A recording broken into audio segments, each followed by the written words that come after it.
The live started off calm. Just a few people tuned in. Some small talk. A couple of jokes. But within minutes, the energy shifted. Viewers started flooding in as rumors spread across social media. People were saying Remy Ma just betrayed not one, but two of the most important men in her life, Fat Joe and Papoose. And the story wasn't just wild, it was explosive. This wasn't some quiet fallout behind the scenes. This was live, raw, and fully visible for the world to see. The comments were flying at lightning speed. Screenshots were being taken. Clips were being reposted. The betrayal felt real, and the drama was building fast. Remy Ma has always been seen as loyal. She came into the game under the Terror Squad banner, with Fat Joe putting her on his back, and later, her relationship with Papoose became one of hip-hop's most respected love stories. He stood by her during her prison sentence, held her down when the industry counted her out, and they came back as a unit, strong, solid, and respected. So when whispers began that Remy had crossed both of them in ways nobody expected, the internet couldn't handle it. Fat Joe was the first one to feel the sting. For years, he had defended Remy Ma, even when it cost him other relationships. He brought her back into the spotlight when people were questioning if she could ever rap again. He put her on stage, helped her drop major tracks, and even shared some of the biggest moments of his career with her.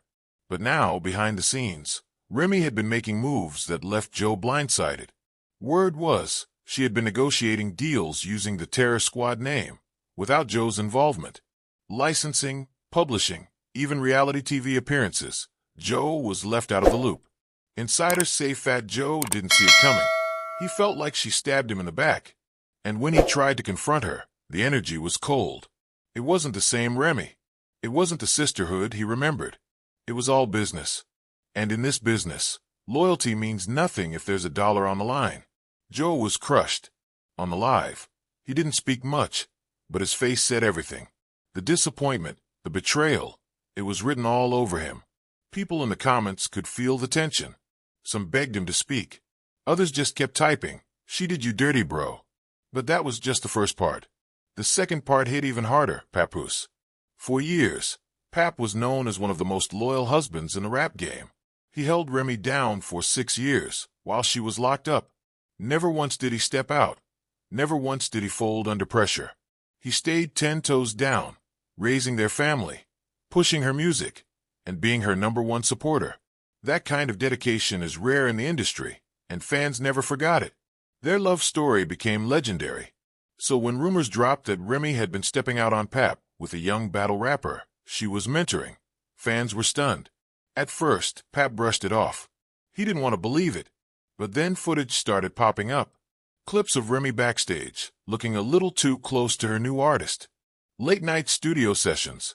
Whispered arguments. Pap finally confronted her, and what followed was a meltdown. Sources say the conversation turned ugly fast. Pap felt humiliated. Not just as a husband, but as a man who had given everything for someone who ended up playing him. That's when he went live. Pap's live wasn't loud or emotional. It was controlled. Too controlled. And that's what made it powerful. He didn't drop names, but he didn't have to. He said, "You could give someone your whole world, and they'll sell it for a verse and a video shoot." He looked directly into the camera, no smile, no filter. Viewers instantly knew what he was talking about, and the chat blew up. "Remy Wilden, this can't be real. You deserved better, King." The mood was heavy. As if that wasn't enough, the same live began trending for another reason entirely, Drake. Right in the middle of this personal drama, a bombshell comment came from one of the viewers claiming Drake was paying $14 million a month to keep his music streaming in the top slots. At first, people thought it was a troll, but then a verified insider joined the live and said, "Y'all don't even know the half.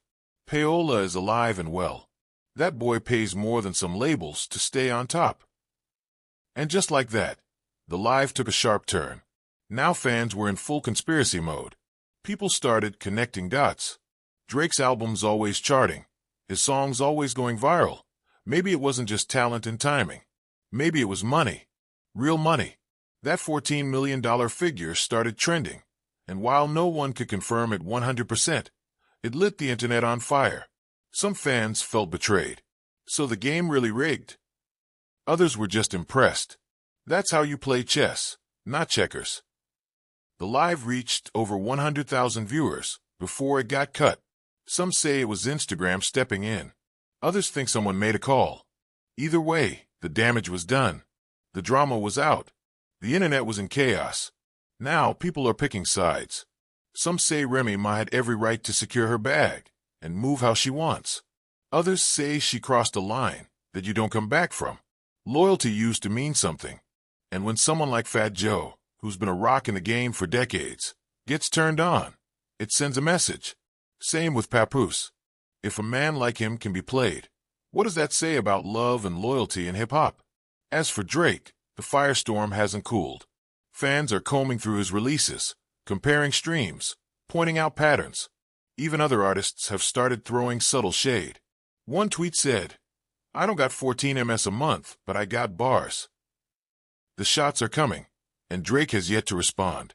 But make no mistake, this live might go down as one of the most important moments of the year in hip-hop. It pulled the curtain back on betrayal, loyalty, and money. It exposed cracks in relationships that were once unbreakable.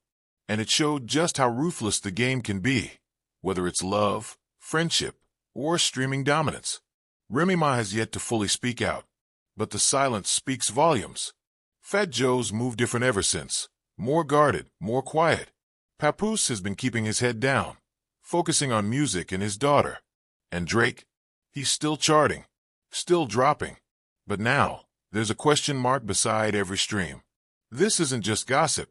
It's the blueprint of how quickly alliances can break, how fast love can turn cold, and how loyalty means nothing in an industry built on power moves.